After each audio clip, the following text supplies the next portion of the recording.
Love what you saw, Broncos country. I know I did, and I cannot stop beaming about what happened and what transpired in Atlanta at Mercedes-Benz Stadium last night. Welcome into the Broncos Breakdown, presented by Prize Picks. Thanks for hanging out with your guy, Moose, a little at-home edition here. The wife stepped out to go get her nails done. I've got an empty house, and I want to talk about some Broncos football. All right, before we begin and start talking about the individual performances, the biggest winners of last night, I will say, if you are impressed, if you are ready for more Broncos W's, just like the one you saw last night, do me a favor, hit that thumbs up icon. And if you're a new subscriber, if you're a new fan that hasn't seen this show, we've got watch parties like that all the time. We've got all games covered, all 17 regulars, all the way up to the Super Bowl in the playoffs. So what you got to do for me is subscribe to the channel as well for more of your favorite Denver Broncos content. For the most part, I didn't think there were really any losers last night. Yeah, Matt Parrott struggled a little bit when he got in. He had a really bad false start penalty, and then he was late getting in on a field goal attempt. The second one by Will Lutz that he missed, not the one that was blocked. So, yeah, Matt Parrott struggled a little bit, and Jaleel McLaughlin had a nasty fumble, but Jaleel also got hurt earlier in the game, so I really don't have a huge takeaway from that. I thought everybody else held their own. They all played fairly well. Some better than others, there's no doubt, but I didn't really see a hole for the Broncos yesterday. I know, it's preseason. Bro, it's just preseason. Here's the thing about that. The same people that tell you it's just preseason, calm down, would be the same ones clowning you if the Broncos lost. So take everything right now, especially in the preseason, as a huge win if we're seeing positive movement, positive momentum from these players. I want to start with the offense because I really do want to give all the flowers to Davis Webb. The commitment to the under center game, which is exactly what we talked about all offseason, right? That was one of the biggest points that I talked about when Davis Webb took over the play calling duties was I want to see more of a modern style offense. I want to see more of what Ben Johnson does. I want to see more of what McVay does and what Shanahan does. And I know that Sean Payton is a brilliant architect of an offense. Play design is excellent. Second half adjustments. There might not be a better head coach in the National Football League than Sean Payton. But I think Davis Webb takes a little bit of the modern style of play calling and blends it in to Sean Payton's offense. And that specifically is what we're looking for. I mean, the Broncos had 162 yards rushing? Don't quote me on that, but it was sensational. And, of course, a couple of plays here and there, like Cam Ross belted off like a 28-yard jet sweep run. But the creativity and the commitment to running the ball under center, trusting the offensive line to get that done and to go one-on-one with a lot of those 4 or 5 down linemen for the Falcons was very impressive. So Davis Webb certainly is a huge winner for me right off the jump. Then it's Jonah Coleman. It really is. I thought Jonah Coleman was as advertised as a runner. The contact balance is so good. I mean, and the field vision was on display last night, right? That big run that he jumped off, 13-yard run, that was a cutback play where he's following his blockers. He cuts back towards the middle, scoots over and bounces off the edge, spins out of a tackle, maintains his upward gait, keeps his legs driving, and then falls forward. It looked like someone that had been in the NFL for 5 years. And Sean Payton, nail on the head when he said, Jonah Coleman does not look like a rookie. You saw it last night. There were moments where I thought he looked like a rookie. His pass blocking reps, he only had 2 of them, I believe, were a little shaky. It comes with time. It comes with experience. It comes with reps. He's a rookie in his first preseason game. It's going to happen. You're going to make some mistakes. There is no perfect player in the NFL. There never has been. There never will be. So we don't need to start calling him a liability in pass blocking reps. That's one of the things he's known for. But you know what I did see from his pass blocking reps? Willingness to pass block. He might have not had the best form. He might have shifted a block a little bit, might not have made square, clean contact on his block, but he was willing to do it. He went out there He made physical contact, which is good enough for me right now. But as a runner, I thought it was as advertised and so much more. Jonah Coleman is going to be a RB1 for this team in the very near future. I can easily see it. Now, I've got some other winners that I want to talk about coming up here in just a moment. Before I do it, though, you know what I got to do? I got to remind you guys, my friends over there at Prize Picks are the sponsor of today's episode. I love Prize Picks. Did not win yesterday. You guys saw my lineup. No, it's too bad. So sad. Today I went a little bit smaller. I went quarterbacks only. I went Spencer Rattler, the more on the passing yards.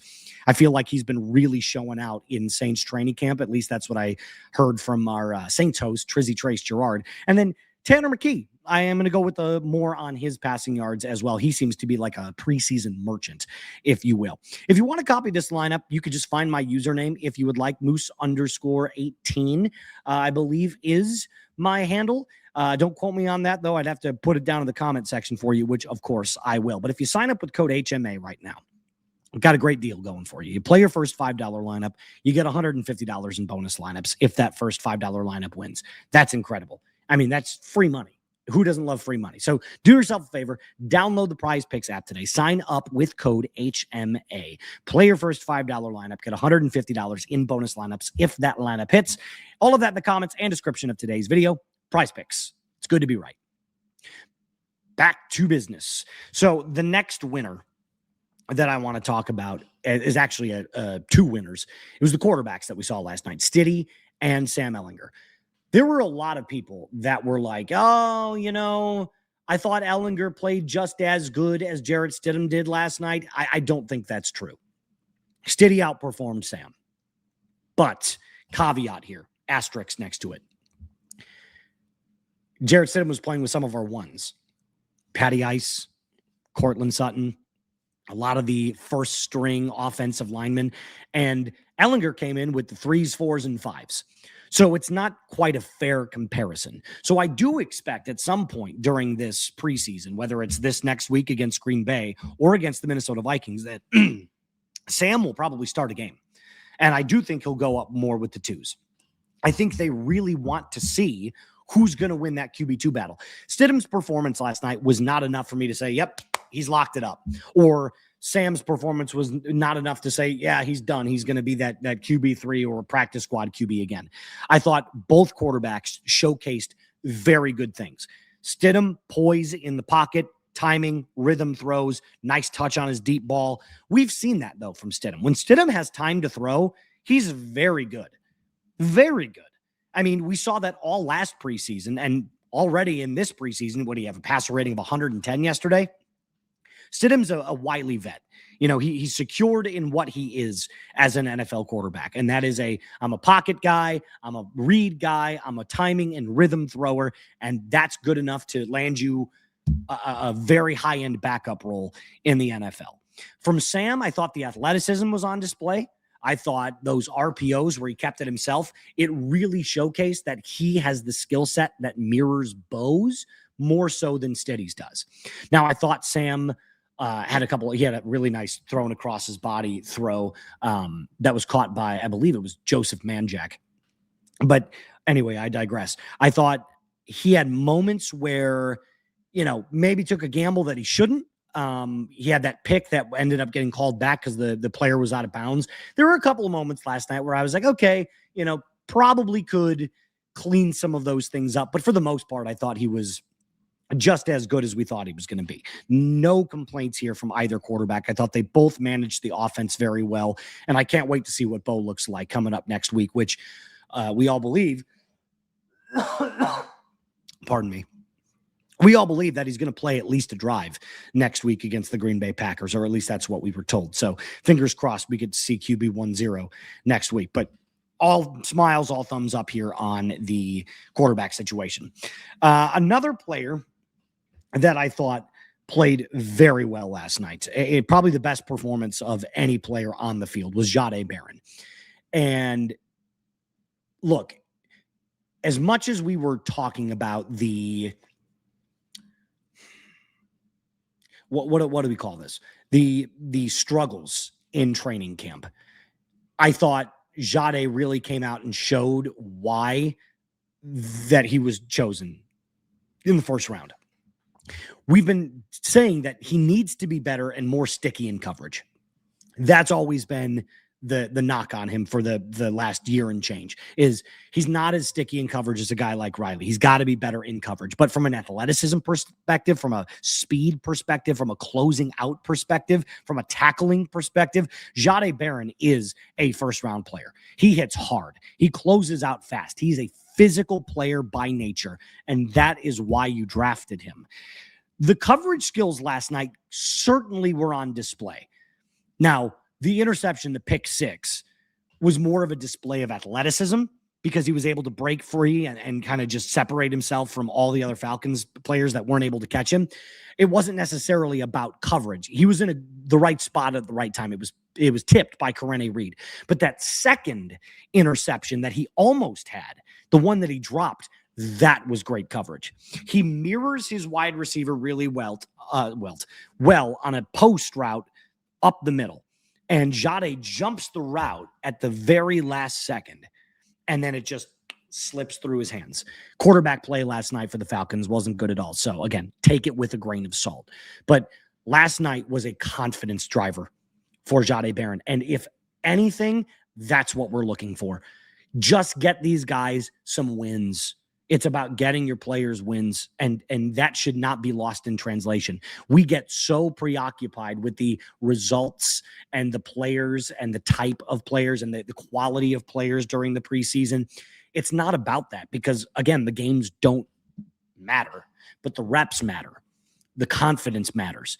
The wins matter. The feeling of doing the thing right and then translating that into a more important game. That matters. So for everybody that sits there and says, oh, preseason is just practice, essentially. Yeah, but you're dumbing it down. That's why preseason matters. It builds confidence, it builds success, and it builds the right things to do for a lot of these players. So Jahdae Barron, you're my biggest winner from last night. And I would love to see him stack a couple of more performances like this. Next week, he's going to have to go up against Tyrod Taylor, most likely, and then J.J. McCarthy. Against the Vikings, he'll end up playing against as well. Just a bunch of really good stuff last night. If you're a Broncos fan, you should be very happy. It was controlled.